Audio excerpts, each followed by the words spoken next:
Amén. Cuando el Papa Juan Pablo II, allá por el 78, comenzó su ministerio, pegó este grito: no tengan miedo, ábranle las puertas a Cristo, ¿no? Y con eso inició su pontificado, ¿no es cierto?, que fue tan fructífero. Y es un poco también el grito de la renovación, ¿no? Es el grito profundo que tenemos, que a veces no lo decimos explícitamente, pero es lo que nos mueve, ¿no? Salir por los caminos a gritarle a la gente: abran las puertas a Cristo, no tengan miedo. Él es la respuesta, Él es lo que necesitamos, ¿no? Y se lo decimos cantando, y se lo decimos predicando, y se lo decimos dándoles testimonio, y se los decimos acogiendo a los que están doloridos y tristes para que puedan experimentar el amor de Cristo. La renovación carismática es la encarnación de este grito: abran las puertas al Redentor, no tengan miedo.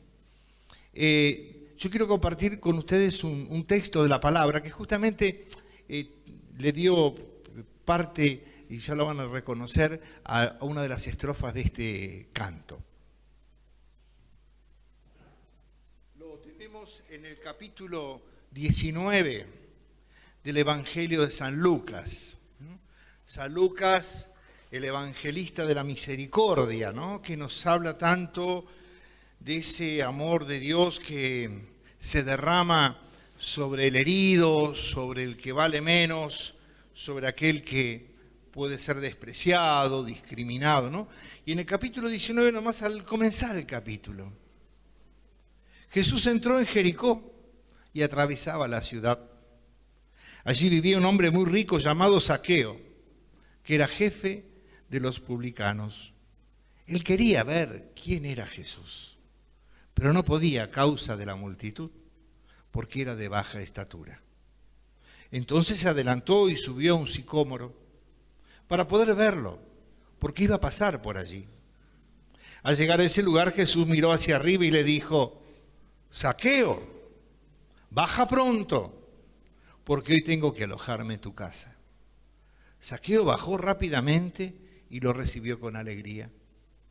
Al ver esto, todos murmuraban diciendo: ¿se ha ido a alojar en casa de un pecador?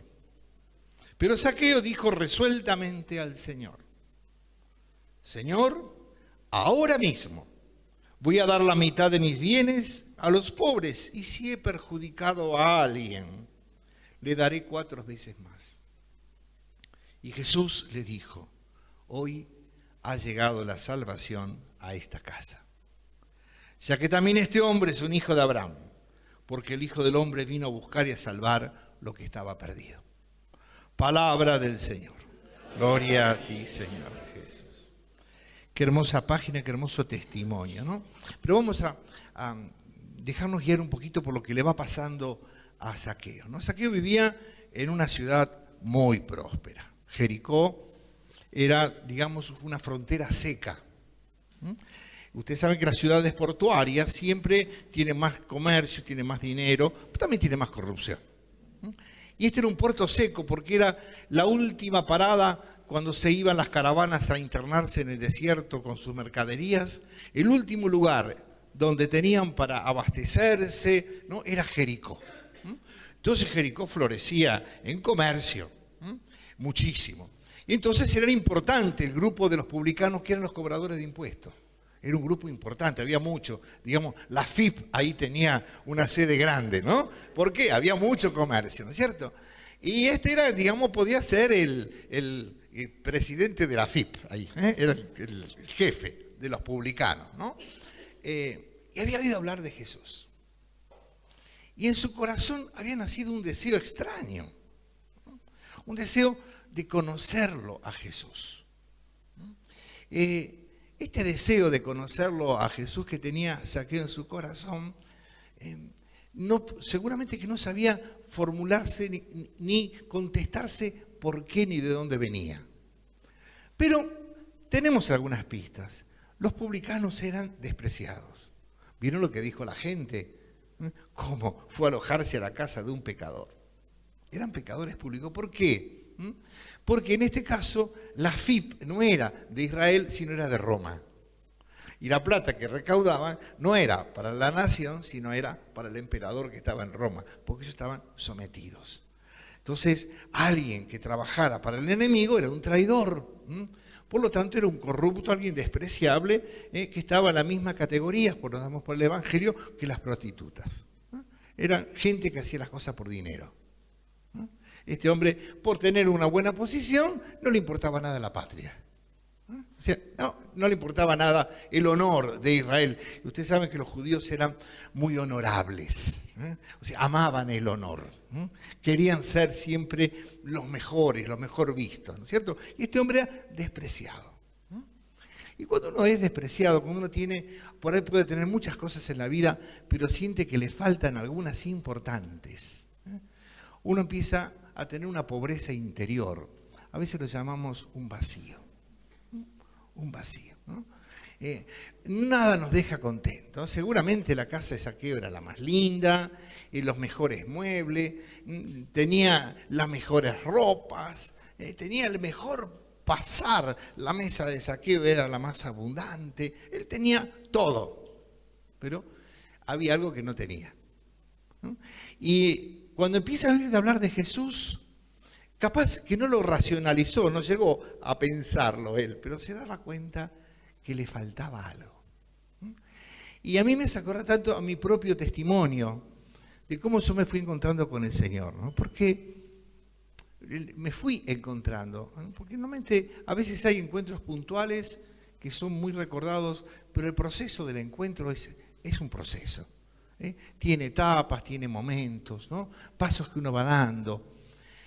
Mi primer paso, lo primero que yo recuerdo, yo tendría unos 19 años, era maestro, empecé a trabajar porque la única posibilidad de trabajo que conseguí, maestro de noche de adultos, en una villa miseria, en Buenos Aires, vivía en Buenos Aires en ese tiempo, una muy conocida, en los medios muchas veces no le han hecho buena fama, la Cava, en Bécar, ¿no?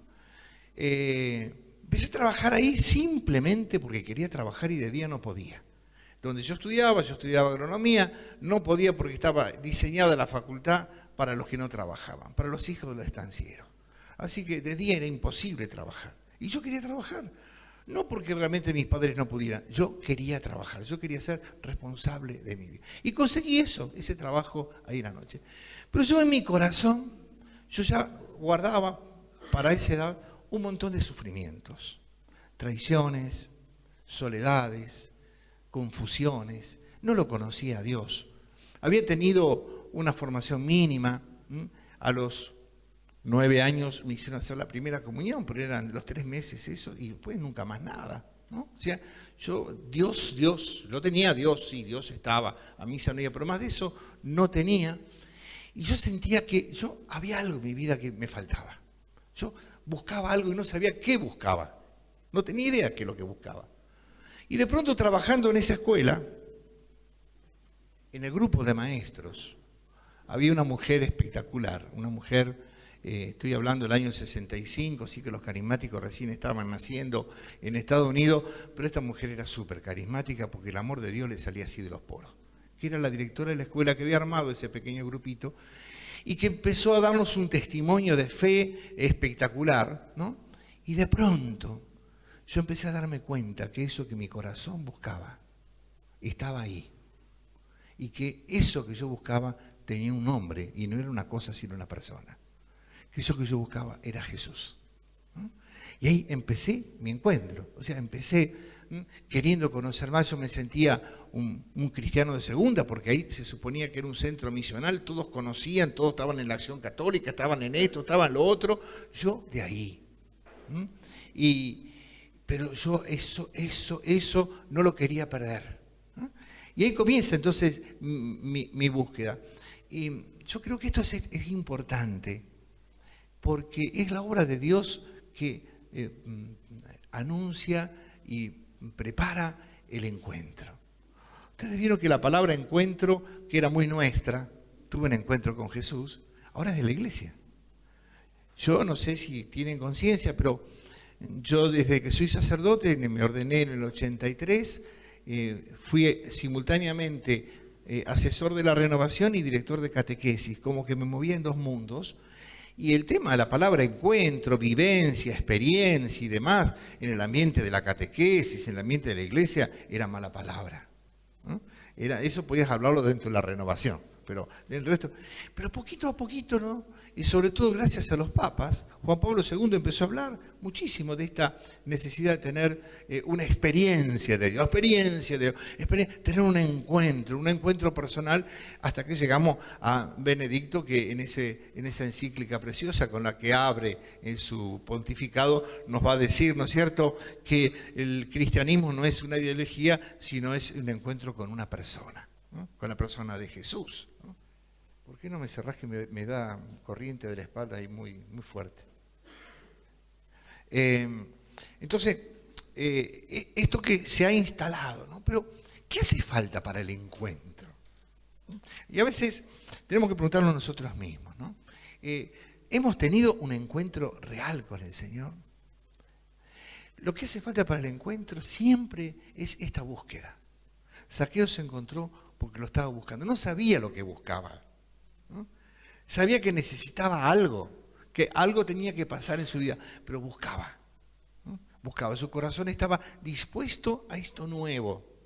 Uno puede predicarle a una multitud, pero si no hay nadie que esté en búsqueda, nadie va a encontrar. Jesús lo dice en el Evangelio, el que busca encuentra. Y el que no busca, no encuentra. El que busca, encuentra, ¿no? Hay una canción que yo la escuché, no sé de quién es, no sé si es católica, evangélica, no sé nada. La escuché en Venezuela y me gustó muchísimo, ¿no? Y la hemos incorporado. Hay un vacío. ¿No te sale mucho esa? Sí, ¿hay un vacío? Sí, hay un vacío. Hay un vacío en mi vida. En el cancionero está.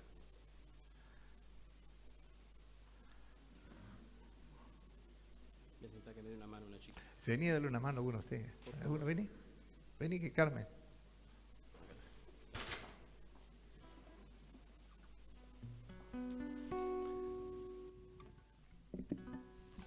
Esta canción representa este deseo previo, ¿no es cierto? Esto. Vacío en mi vida, que nadie en el mundo puede llenar. Solo Jesús con su gracia llenó este vacío de vida y verdad. Hay un vacío en mi vida que nada en el mundo puede llenar. Solo Jesús con su gracia llenó este vacío de vida y verdad. Ese vacío, lo llenó Jesucristo. Este vacío, lo llenó mi Señor. Ese vacío, lo llenó Jesucristo. Ese vacío, lo llenó mi Señor. Ahora que tengo el remedio, con profundo gozo canto a mi Señor, porque ese vacío que había oculto en mi vida, Cristo lo llenó. Ahora que tengo el remedio, con profundo gozo canto a mi Señor.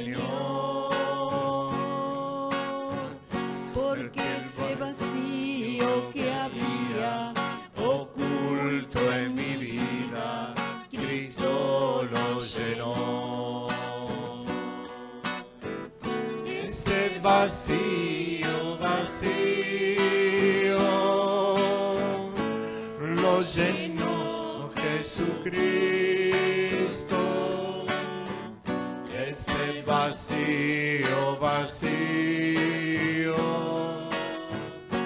lo llenó mi Señor. Ese vacío, vacío, lo llenó Jesucristo. Ese vacío, vacío, lo llenó mi Señor. Amén. Y perdón, hace mucho que no lo cantábamos este canto. Estaba en el archivo de los recuerdos casi. Pero la idea esta del vacío, ¿no? Si no hay vacío, ¿qué es lo que va a llenar? Si se acuerdan, dentro de las primeras profecías que nos dijo el Señor, ahora me acuerdo, vacíen su corazón, para que yo pueda llenarlo de su amor. Ahora me acuerdo, ¿no? Este vacío, ¿y qué fue lo que le llenó el corazón a Zaqueo? Es interesante darse cuenta qué le llenó el corazón a Zaqueo. Una palabra sola. Cuando él estaba ahí arriba del arbolito, que no eran muy grandes, pero era lo suficiente para que el petizo de arriba mirara, ¿no? ¿Qué le dice Jesús? Zaqueo, conoce mi nombre, me conoce, sabe quién soy yo, sabe mi situación, sabe mi vida. Si sabe mi nombre, sabe todo de mí. Y sobre todo en la Biblia, saber el nombre de alguien es casi tener autoridad sobre la persona. Por eso el nombre es tan importante, ¿no? O sea, me conoce. Y esto es lo primero, ¿no es cierto? Que por ahí cuando uno tiene el corazón así, ¿no? Sentirse amado, sentirse conocido. Esa palabra, y nos ha pasado a muchos, pero esa palabra era para mí. Esa canción, eso era para mí. O sea, Dios permitió que sucediera todo esto. Estaba ahí. Él lo preparó. Él tuvo un cuidado sobre mi vida. Entonces, esta primera experiencia del vacío que de pronto se encuentra con alguien que lo quiere llenar. Y Zaqueo que dijo, amén, Señor, vení a mi casa, vení a mi casa, vení. Y le abrió las puertas de la casa, le abrió a su casa, lo llevó, a su mundo. Dejó que la presencia de Jesús lo llenara. Y entonces hay un encuentro verdadero con el Señor, ¿no es cierto?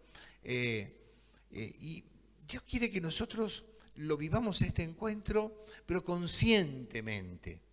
Conscientemente. Y la conciencia pasa por descubrir que Él me ama. Y si no hay esta experiencia primera, esta seguridad de que Él me ama, no hay camino de conversión. No hay camino de conversión. Yo podré convertirme por interés. Yo escuchaba por ahí algún testimonio alguna vez y sí, yo hacía las cosas bien porque me interesaba esa gurisa, o quería quedar bien con el cura, o quería, ¿no? O sea, cuántas cosas hacemos a veces, pero las hacemos por las circunstancias externas que nos van condicionando y presionando. Esperan de mí que yo sea así. Pero esa conversión es frágil, es superficial y puede caer en cualquier momento. Puede caer en cualquier momento, ¿no? Recién cuando nos convencemos del amor de Dios sobre nuestra vida, ahí comienza un verdadero camino de conversión, ¿no? Yo lo tuve muy fuerte esta experiencia varias veces en mi vida y terminó en un canto. Me amaste primero, podemos cantarlo. Terminó en un canto, ¿no es cierto?, que me dio el Señor expresando esta experiencia de haberme sentido amado por Él, amado gratuitamente. Y esto es lo que hace la diferencia entre un bautizado y un carismático. la conciencia vivida, proclamada de que Dios realmente me ama.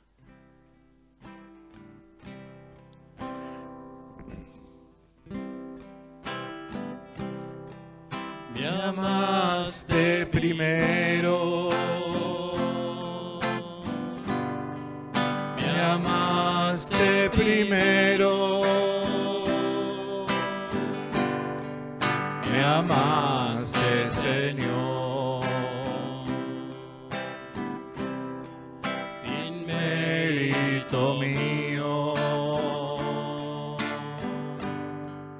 me amaste, Señor,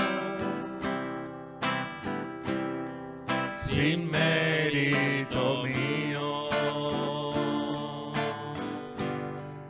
me amas también, me amaste primero, me amaste primero, me amaste, Señor.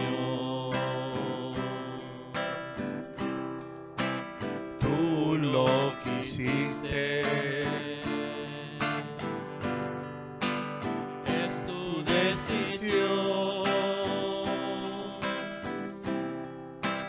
derramar tu sangre, darme tu perdón, me amaste primero, me amaste primero, me amaste, Señor. Estoy agradecido a ti, mi Señor. Nos hemos unido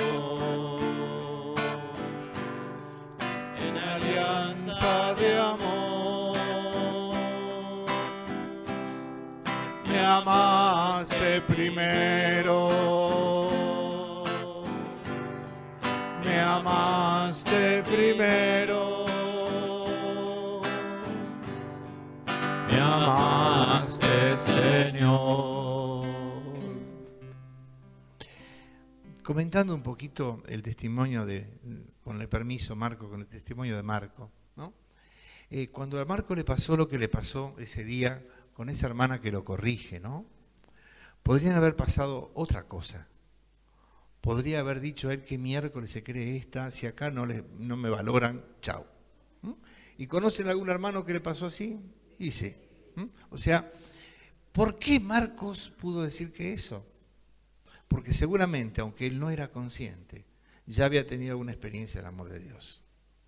Él sentía que Dios le amaba, si no, no hubiera vuelto a él por ahí medio decimos extorsionarlo, ¿no? Si vos querés, pero eso se lo hacemos a papá o a mamá, al que nos quiere. No vamos a extorsionar así porque sí a cualquiera, porque nos puede salir con un domingo 7, ¿no es cierto? Sin esa experiencia, capaz no la tenemos consciente. Y muchas veces nos pasa en la vida, y es hermoso esto, descubrir momentos de amor de Dios en nuestra vida que los dejamos pasar y no habíamos tomado nota.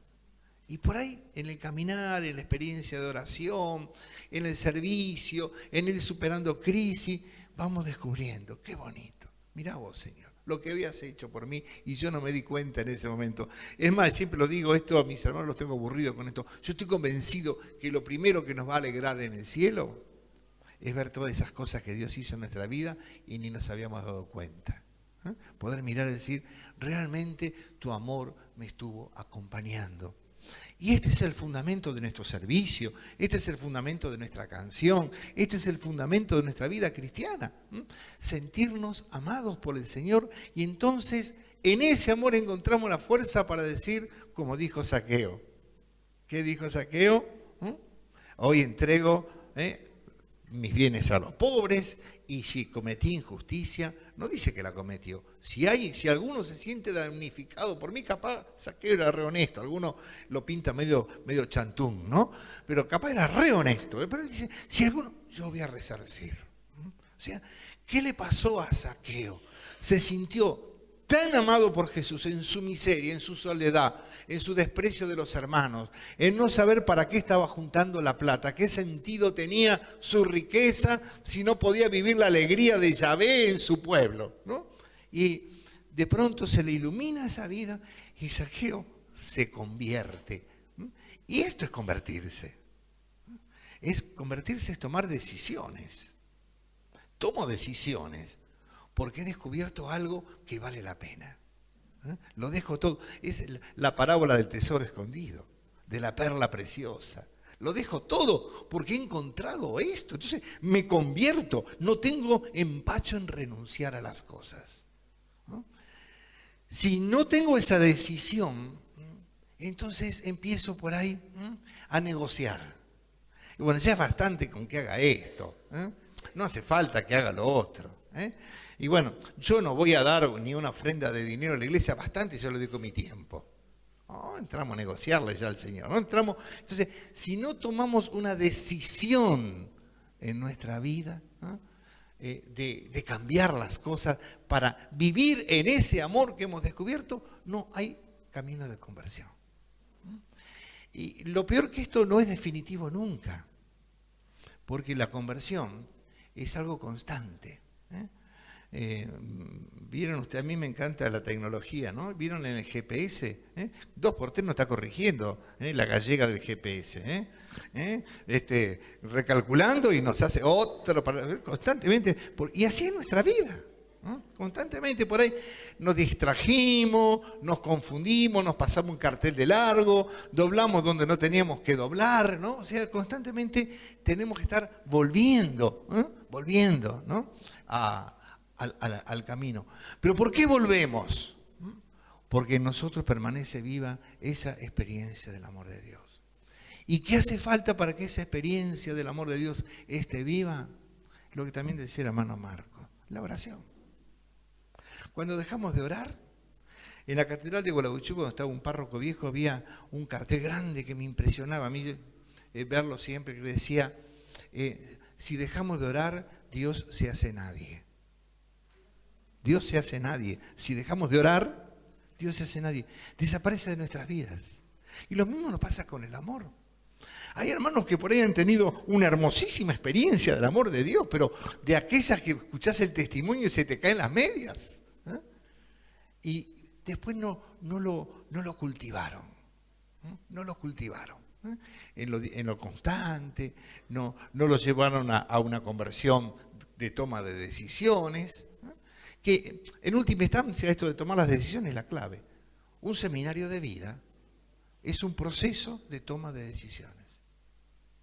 Pero modélico, ¿no es cierto? Nunca es definitivo, ¿no? Porque es un seminario, ya tomé todas las decisiones. Pero ahí están las fundamentales. Las fundamentales. Venir, buscar, venir. Y las dos esenciales, ¿no? Que terminan de modelar el encuentro, que es reconocer la salvación que me trae Jesús. Como les decía en la canción de recién, ¿no? Tú lo que hiciste es tu decisión, derramar tu sangre, dame tu perdón, ¿no? O sea, Él es mi Salvador. Y lo será por siempre. No porque ahora no haga las macanas que hacía antes, ahora ya no sea más mi Salvador. Lo será por siempre. Esa sangre preciosa, ¿no es cierto? Está derramada por mí, ¿no? Y tomar conciencia de esa salvación que nos ha traído Él. Y después la segunda decisión, someter mi vida a aquel que me ama tanto. Y la someto en serio. Dejo de preguntarme por qué a mí. Dejo de preguntarme por qué me pasa esto. Me ha tocado ayudar a veces a mucha gente con problemas del mal, ¿no? Entonces, por ahí te hacen una famita y cuando hay alguien que anda por ahí seguro que va a caer en la parroquia, ¿no? Terminan todos cayendo ahí. Entonces, a veces, y yo no sé, padre, qué me han hecho, qué me ha pasado. Y siempre la respuesta es la misma. No tenés que preocuparte qué te pasa. Vos tenés que preocuparte de permanecer cerca de Jesús. Él te cuida. Esto es aceptar el señorío de Él. Vivir en fe de que Él es mi pastor y que su mirada está sobre mí. Y entonces puedo confiar y puedo vivir y puedo caminar. Si no tengo estos elementos, ¿no es cierto? No me he encontrado. Ese vacío que me llevó a buscar. Esa búsqueda que me llevó a encontrar. Ese encuentro que me reveló la verdad de mi vida y me puso por delante al Salvador de mi existencia. Y de pronto ese camino que el buen pastor me ofrece y me invita, si quieres escuchar mi voz y seguirme, yo te voy a llevar. Y empezar a caminar por ese camino y encontrar que no voy caminando solo. Sería el último paso del encuentro. Nunca más solo. Ahora en iglesia. Ahora en familias de Dios, nunca más solo. El encuentro termina, ¿no es cierto?, con esa adhesión, ¿no? Firme de corazón, ¿no? Entonces cuando nos preguntamos la identidad del músico, porque a mí me pidieron que hablara de la identidad del músico, ¿no? Y lo primero que yo me presentaba es, el músico tiene que ser un convertido. Un convertido. Si no es un convertido, no puede, si no ha tenido este proceso, no puede servir al Señor. Claro, tenemos un problema. Hay un hermanito que ni hizo seminario, pero toca la guitarra y le gusta, está viniendo al grupo. No tenemos guitarrista. Vení, hermano. Vení a guitarrear un poquito. Vamos a servir. ¿No? Y le hemos hecho un daño porque no lo dejamos hacer el proceso de conversión. Él recién estaba encontrándose con ese Jesús que le iba llamando por su nombre y le hacía falta para hacer todo ese proceso. Y de golpe nosotros ya lo pusimos a animar a otros. Entonces, el músico tiene que ser un convertido. Pero un convertido que esté consciente de su conversión, no solamente que la cuente, no solamente que esté diciendo, no, porque yo tengo un testimonio, sino que la siga viviendo. Como le decía la hermana esa a Marcos. Tu vida es, si no hay esa coherencia, y nuestro servicio no sirve. Sí, podrá sacarte de un apuro, podrá haber sido más lindo el grupo ese día porque había guitarra, ¿no? Pero si la guitarra no la toca el Espíritu Santo, es ruido. Es ruido. Si no es realmente lo que Dios quiere. Dios quiere que el servicio, cierto que no tenemos que ser santos para servir, pero sí convertidos, porque tenemos que testimoniar con nuestra música, nuestro canto, esta conversión. Y tenemos que ya participar de la vida de la comunidad. Nos va a faltar un montón. Yo les conté de mi primer encuentro ahí, pero después de eso pasaron tantas cosas en mi vida. Pero yo ya había encontrado ese amor. Y entonces muchas cosas me pasaron, pero siempre buscando, siempre buscando. En un momento de gracia muy importante en mi vida, ¿no?, en el cual tuve un encuentro muy vívido, muy cara a cara con el Señor. El Señor me dijo, ¿no?, que Él estaba contento conmigo porque siempre me buscaste. ¡Ay, qué cosa hermosa aprendí ese día! Dios ama a los que lo buscan, porque lo que más le gusta a Jesús es que lo encuentren. Él se hizo hombre y viene a nosotros para que lo encontremos. Por eso lo promete con tanta fuerza. El que busca, encuentra. El que llama, se le abre. O sea, entonces, volver a buscar, volver a encontrar. Yo tuve una vida muy rara, ¿no? Yo soy viudo, algunos ya lo saben. Yo estuve casado. Me recibí de ingeniero, trabajé de ingeniero agrónomo, tuve una familia, mi señora, directora de escuela, una escuela católica, un bebé de 2 años y otro que venía en camino de 6 meses. Y un accidente de auto perdí mi familia. ¿No? Estábamos sirviendo al Señor, pero todavía en esa etapa de servicio al Señor, yo lo amaba a Él, pero no estaba seguro que Él me amara a mí. Y a veces nos pasa, a mí me va a amar. A mí, que tengo tantas miserias, tantas pobrezas, tantas cosas, a mí. Nunca lo decía, pero más vale, ¿no? Estábamos a full comprometidos en un montón de cosas de la parroquia, de ese pueblo donde vivíamos, ¿no es cierto? Pero pero yo nunca me sentía. Hasta que un día tuve una experiencia muy, muy dura, que fue el accidente. Yo manejaba el auto en el cual murió toda mi familia. Y en esa noche de verdad en la vida, porque el día que me muera no va a ser más real que ese momento, ¿no? En ese momento sentí una confianza tan grande en Dios que pude entregarme en sus brazos, ¿no? Y eso fue un segundo momento fundamental en mi vida. Yo simplemente, cuando ya me di cuenta que me estaba muriendo, que ya estaba bajo el agua y que ya no podía contener más el aire, que ya empezaba a tragar agua, barro era que tragaba, después tenía la boca llena de barro, simplemente pude decir, Señor, allá voy. ¿No? Si no lo hubiera conocido antes, no sé si hubiera podido decir eso, ¿no? Pero ese poder decirlo, que Dios me respondió sacándome de abajo del agua, porque me sacó de una manera milagrosa, de ahí me sacó porque quería otra cosa para mí, ¿no? Quería esto. Quería que hoy estuviera acá con ustedes contándoles esto. Por eso Él me sacó de abajo del agua, me rescató.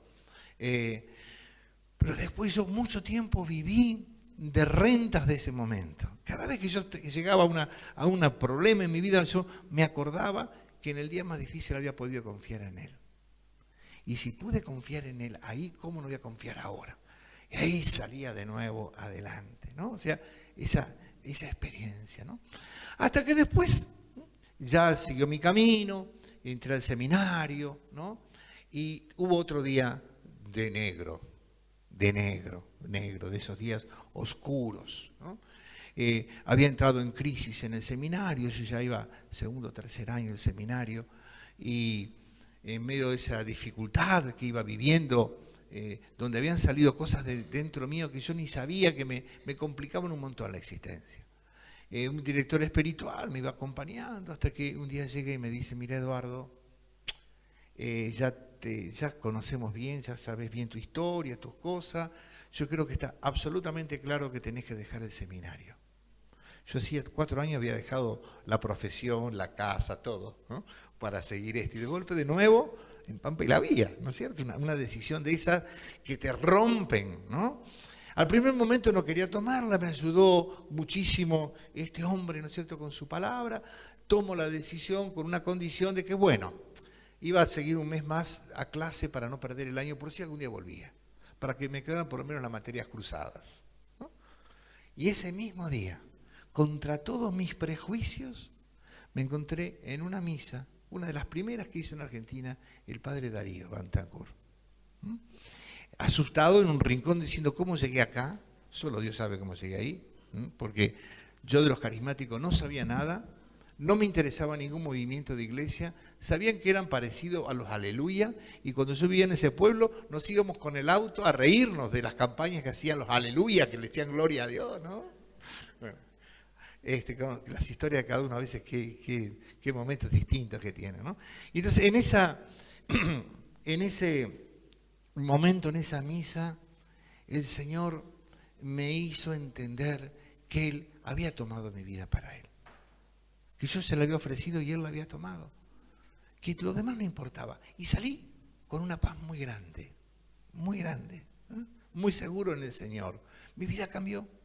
Empecé a encontrar el amor de Dios, que se me confirmó, dámelo, gracias Lili, se me confirmó cuando pudimos hacer el primer seminario de vida, hicimos el seminario, conseguimos permiso, trajimos el equipo de José Torre, 50 seminaristas, estoy hablando del año 81, 82, ¿no? O sea, allá lejos, ¿no?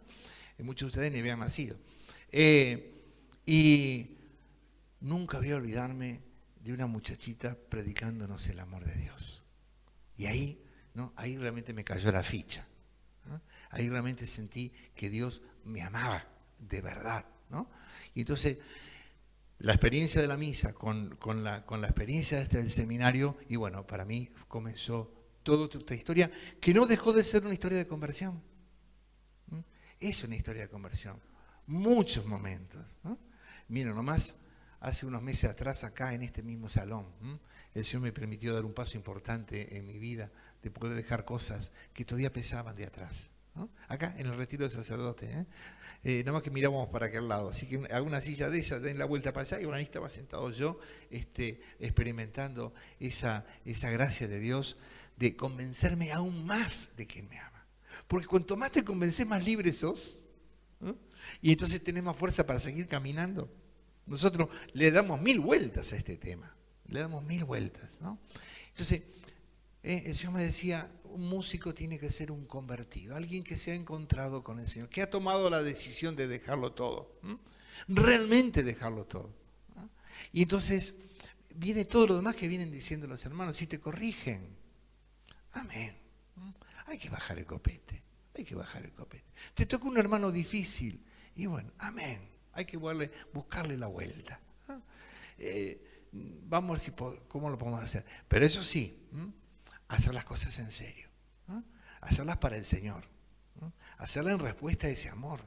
Entonces no tengo, como decía Nicky, que vestirme bien, ¿no? Porque queda lindo, por lo que van a decir, mirá el ministerio, está bien vestido, ¿no? Sino porque es para Él, es para el Señor, ¿no? O sea, no tengo que responder a ese amor tan grande. Hay un dicho español, me gustan mucho los dichos, que dice, amor con amor se paga. Y la única manera que yo puedo pagarle el amor al Señor, lo que Él ha hecho por mí, que no lo puedo terminar de entender ni de comprender, San Pablo pide e invoca al Espíritu Santo, el Espíritu de sabiduría y revelación sobre la comunidad de Éfeso, para que puedan comprender lo alto, lo ancho, lo largo, lo profundo del amor de Cristo. Que lo puedan comprender. Y nos va a llevar la vida entera y la eternidad entera también. Porque ni aún en el cielo vamos a terminar de comprenderlo de una vez, Casi podría decirle que el gozo del cielo va a ser ir avanzando en ese conocimiento. Tanto me amaste, Señor, tanto hiciste por mí. Qué grande que eres, qué grande que es tu ternura, ¿no es cierto? ¿No? Pero bueno, esto que nos va a ir, vamos a ir viéndolo después mejor, ¿no? Hay este momento, ¿no es cierto?, de conversión, que no es solamente conversión del pecado, no es solamente conversión del pecado, ¿no?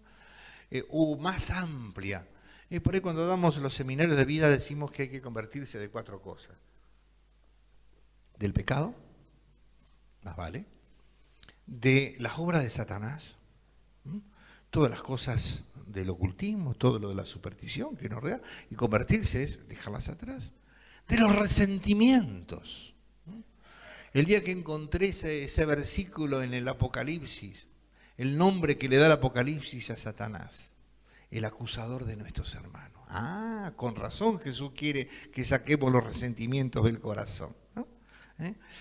Y tenemos que sacarlo de tal manera que nos pueda pasar algo hermoso, que no nos iramos más.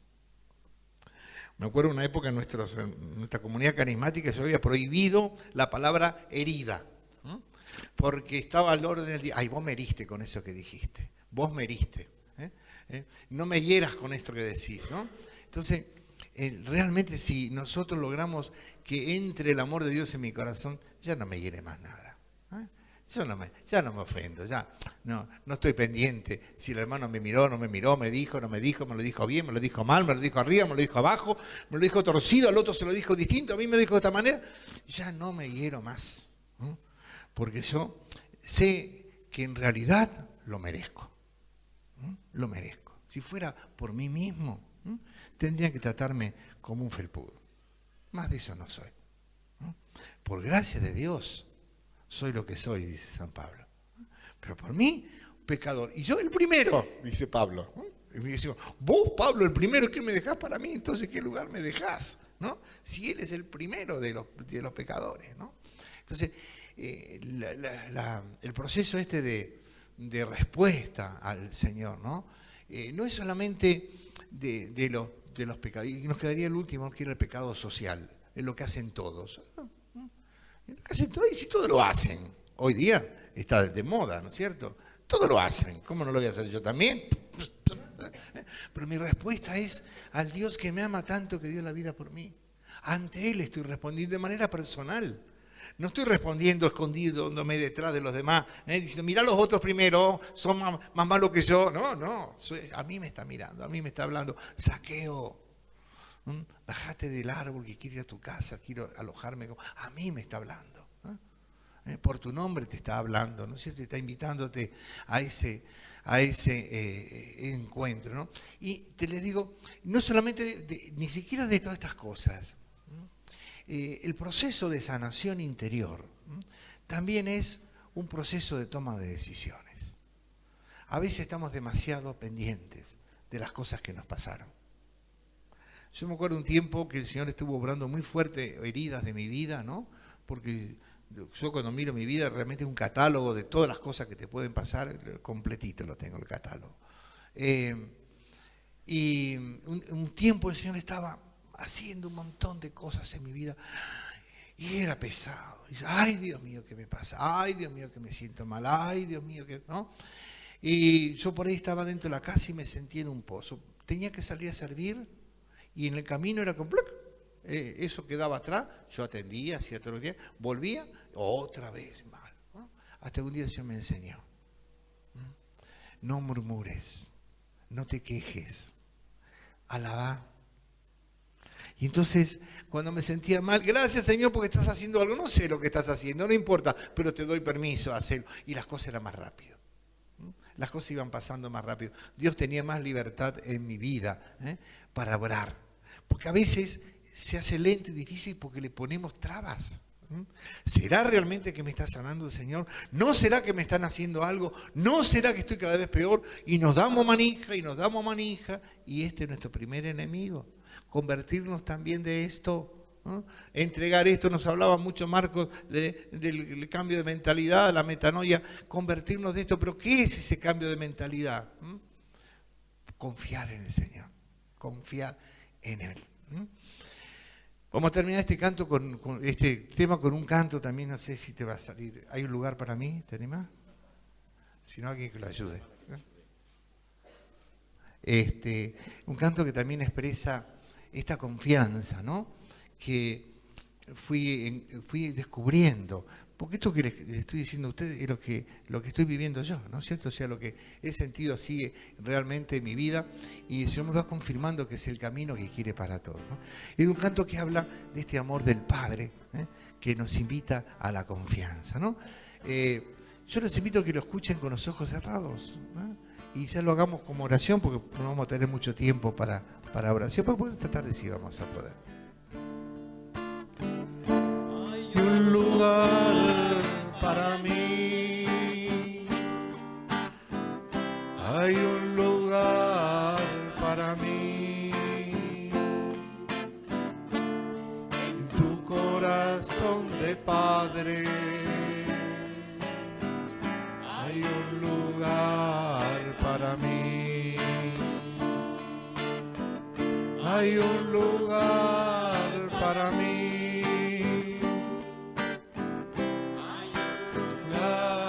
Para mí, en tu corazón de Padre, hay un lugar para mí. Si tengo fe y confío, puedo sentir ya tu amor en lo profundo del alma, calmando todo dolor. En lo profundo del alma puedo sentir ya tu amor. Hay un lugar para mí, hay un lugar para mí, en tu corazón de Padre, hay un lugar para mí. Padre de todo consuelo, abrázame con tu amor. Hoy me entrego confiado, con mi tristeza y dolor. Hoy me entrego confiado, abrázame con tu amor. Hay un lugar para mí, hay un lugar para mí, en tu corazón de Padre. Hay un lugar para mí. Sí, Señor, te damos gracias por ese amor grande que has manifestado por nosotros. Que podamos experimentarlo una vez más. Danos la gracia que en este fin de semana se renueve en nuestro corazón esta certeza de que nos amas en verdad y nos sueñas santos, nos sueñas plenos en tu presencia. Ayúdanos, Espíritu Santo, a renovar nuestras decisiones, nuestra conversión, nuestro compromiso. Gracias, Señor. Bendito seas. Amén.